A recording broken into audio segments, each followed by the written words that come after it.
All right, we back. Now, the British Prime Minister has recently come out and said he will never apologize for slavery and he will never pay a single dime in reparations. Let's talk about it. Take a look up on the screen. As you can see, it says Rishi Sunak rejects call to apologize and pay reparations. Now, why is that important? Due to the fact that the reparations argument is a legal matter and the British government was not the only one involved in the transatlantic slave trade. We've already discussed in previous videos. If one nation decides to pay reparations, they all have to pay reparations because a precedent will be set. And as it stands right now, all the nations that were engaged in the transatlantic slave trade, they're all in agreement that they will not pay a single penny to any of you niggas. I know this is a topic that many of y'all get emotional about, but I don't get emotional about it, bro. I deal in logic and facts. I don't deal in emotion. I just look at the historical precedent that was set. You can just go back to 2003 when the Haitian government requested the French government to pay reparations, and you can see what happened. Take a look up on the screen. In 2003, President of Haiti, Jean-Bertrand Aristide, demanded that France pay Haiti over 21 billion US dollars. What he said was the equivalent in today's money of the 90 million gold francs Haiti was forced to pay Paris after winning its freedom from France. Now, I've already talked about that in other videos. They did not get forced to pay. Them half-white Haitians, their cousins, their nephews, their grandsons, willingly paid their grandfathers, their fathers, their uncles the money because they were related. It was family business. Now, continue. French and Haitian officials later claimed to the New York Times that Aristide's calls for reparations led to French and Haitian officials collaborating with the United States on removing Aristide because France feared that discussions of reparations would set a precedent for other former colonies such as Algeria. Now, why did I read that? Why is that important? Because we already understand how the mindset of the European as it relates to the entire reparations discussion. In his mind, if you ask him for that money back, he's just going to send the shooters to your motherfucking house and kidnap you or kill you. In my opinion, from my estimation, the entire reparations discussion, you're not going to get that money back without a fight. And when I say a fight, I don't mean a legal fight. I mean like, nigga, where's your motherfucking shotgun at? You know what I'm saying? Where your weapons at? You know what I'm saying? That type of fight. That type of fight. I'm talking about, yeah, bloodshed. Take a look up on the screen. After the president of Haiti requested reparations from the French government, the U.S. Marines touched down on the territory. Take a look up on the screen. The U.S. Marines patrolled the streets of Port-au-Prince on the 9th of March, 2004. And the result? Aristide ousted from power, interim government installed. Now, this is not a video in support of Aristide. I'm not part of any political party in Haiti. I don't have any political affiliations. I look at all these dudes as a bunch of con artists and a bunch of thieves and crooks anyway.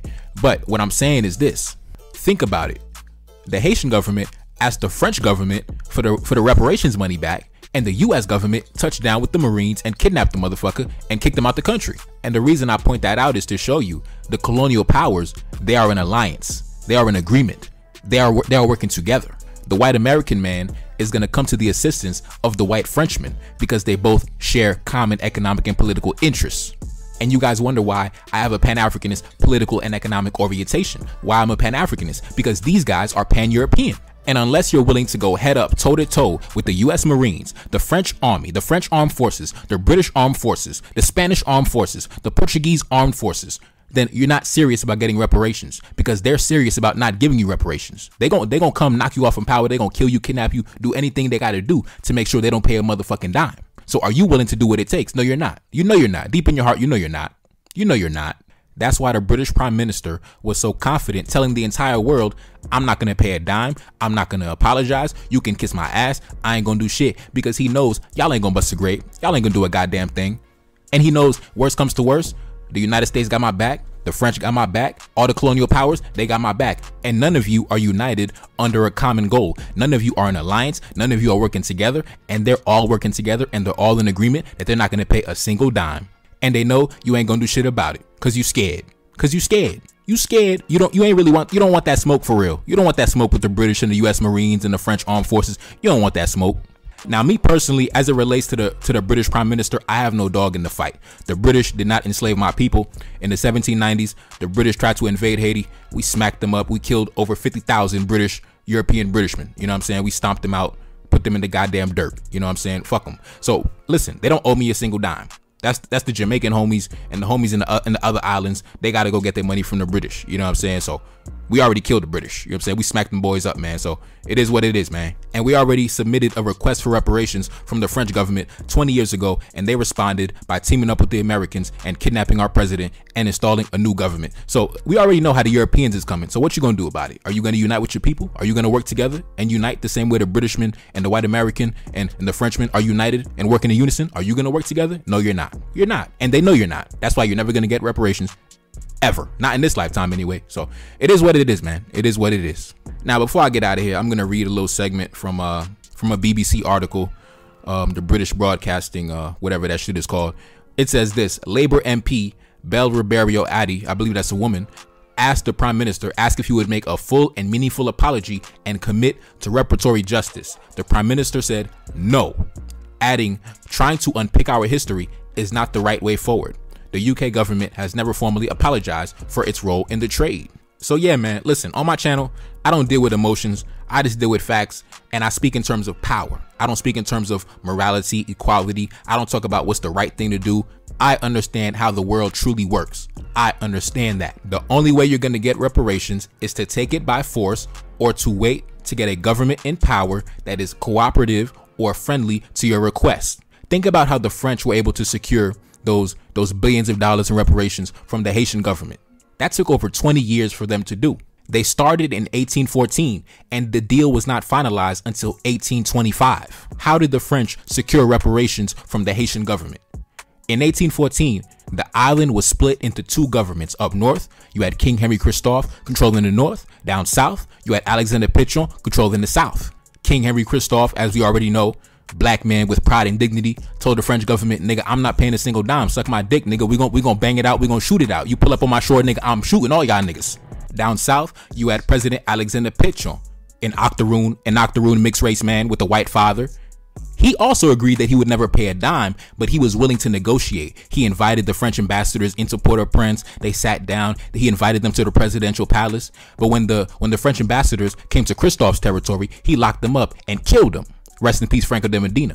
Bitch ass nigga. Yeah. So anyways, what happened was in 1818, President Alexander Pichon passed away from illness. In 1820, King Henry Christophe passed away. After Christophe passed away, President Jean-Pierre Boyer came to power and he reunited the country, the north and the south side. Jean-Pierre Boyer, a mixed race man with a white father, he did not have the same energy, the same personality as Christophe and Dessalines. Who Christophe and Dessalines, if the French government, if the French army had landed on their shores, nigga, we gonna have an 1804 all over again, my nigga. We gonna bang it out all over again. Let's get it. But Jean-Pierre Boyer, he did not have the same energy. He didn't want to fight. He was a bitch made ass nigga, in my opinion. You know, fuck that nigga. In my opinion, you know, I'm sorry to say it. Some people, I mean, in my opinion, it's gonna be fuck that nigga for life. But yeah, President Jean-Pierre Boyer, a man with a white father. I'm gonna always mention that because that's very important. That means he had a white grandfather, a white father, white uncles, white cousins, white half siblings. So of course, are we really surprised that this man capitulated in front of the French? Those were his family members. The French were his family. So yes, he agreed to pay. He agreed to sign the entire country away and put the country in debt for over 100 years. The French government waited over 20 years to get a government in power, an administration in power that was friendly to their interests, because Dessalines' government was not friendly to their interests. Dessalines built over 20 military forts ready for war. Ready for war. If the French touch down, nigga, it's 1804 part 2, 1804 all over again. Christophe is the same thing. Built the massive citadel on top of a goddamn mountain, 3,000 feet in the goddamn sky, ready for war. President Jean-Pierre Boyer, a man with a white father, he was cooperative and he was willing to negotiate with the French, similar to how President Alexander Pichon, a man with a white father, was also willing to negotiate with the French, even though he never paid. He never paid, but he was willing to negotiate. Christophe was not willing to negotiate at all. When the French ambassador came to Christophe's territory, the French ambassador died in Christophe's territory because our ancestors understood the concept of power. The only way you're going to get reparations is by power, is by having power and forcing it out of their goddamn pockets and their bank accounts. Or the second option, you can do what the French did and you can wait and you can wait and you can wait until you finally get a regime in power that is friendly and cooperative with your requests. But as it stands right now, that's never going to happen because the United States and the French and the British and all the other colonial powers, they're all in agreement that they're never going to pay. So they're never going to allow one government to pay because that will set a legal precedent which they will all be forced to follow, and they'll all be forced to pay, and they've all agreed they will never pay. So the only option is you're gonna have to get it by force. And due to the fact that none of you are united, you're not united. You got a whole sector, a bunch of tribalist ethnocentrists who want to reject Pan-Africanism. So you don't want to work together the same way the Europeans are working together. So you're not going to get no reparations. You're not going to get it. You're not going to get it, bro. I'm sorry. You're not going to get it. I'm telling you right now, Neferkari Dessalines, put it on the record. Ain't none of you niggas getting reparations, nigga. Ain't none of y'all getting it.